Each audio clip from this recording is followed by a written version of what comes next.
સુરતના મોટા વરછા વિસ્તારમાં સુમન નિવાસ ગેટ પાસે આવેલ એક દિવ્યાંગ વ્યક્તિને કેબિનને તસ્કરોએ નિશાન બનાવી અંદાજે 20,000 રૂપિયાની ચોરી કરી ફરાર થઈ જતા ઉત્તરાયણ પોલીસે ગુનો નોંધી તપાસ શરૂ કરી છે।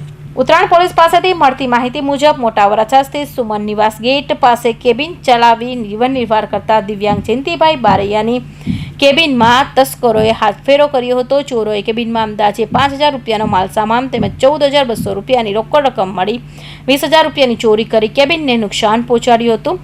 જયંતિભાઈ બારૈયા ગરીબ પરિવાર સાથે જીવન વિતાવે છે। તેમને 3 દીકરીઓ।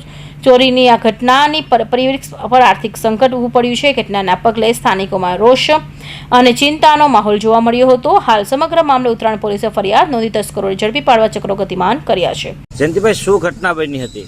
ઘટના એવી બની છે કે સવારે હું ગલ્લો ખોલું બરાબર 6 વાગે, એટલે પહેલાં મારા ઘરના આવ્યા કે ભાઈ આવીને જોયું હતા કે ગલ્લો તૂટેલો છે બરાબર। એટલે હું આવ્યો હતો, મેં આવીને ખાલી કાંઈ કોઈ વસ્તુ કરી નથી, એમને જ છે। મેં જોયું બધી વસ્તુ, આમ નજર મારી એટલે જે સામાન હતો એ બધો લઈ ગયા ને પૈસા હતા એ પૈસા ગલ્લામાંથી લઈ ગયા। જયંતિભાઈ, તમે છેલ્લા ઘણા વર્ષોથી બીમારીથી લડી રહ્યા છો અને એ બાબતે તમે શું કહેવા માંગો છો અને તમારે ઘરે કેટલી દીકરીઓ છે? મારે હું છેલ્લા 3 વર્ષથી મારા દ્વારા કેન્સર આંતરડાનું ઓપરેશન કરાવેલું બરાબર।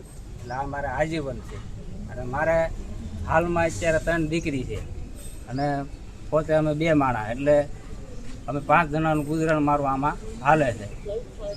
તો જયંતિભાઈ, આમાં તમે દવાખાનાનો ખર્ચો કાઢો, તમે આમાં ઘરનો ખર્ચો કાઢો, તો આમાં અંદાજિત ચોરી કેટલા રૂપિયાની રકમ થઈ છે?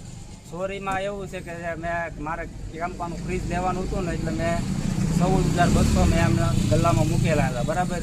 એ ગલ્લામાં એ લઈ ગયા અને ચિલ્લર હતું એ બધું લઈ ગયા અને બાગબાન હતા, વિમલ, ટાન્સન એ માલ હતો એ અંદાજે 65,000નો માલ એ લઈ ગયા। તો હવે તમારી શું આગળની માંગ છે? મારી માંગ એક જ છે કે ભાઈ ઉત્તરાયણ પોલીસ સ્ટેશન ઉપર મને ભરોસો છે કે મને આનો ન્યાય જલ્દી અપાવે।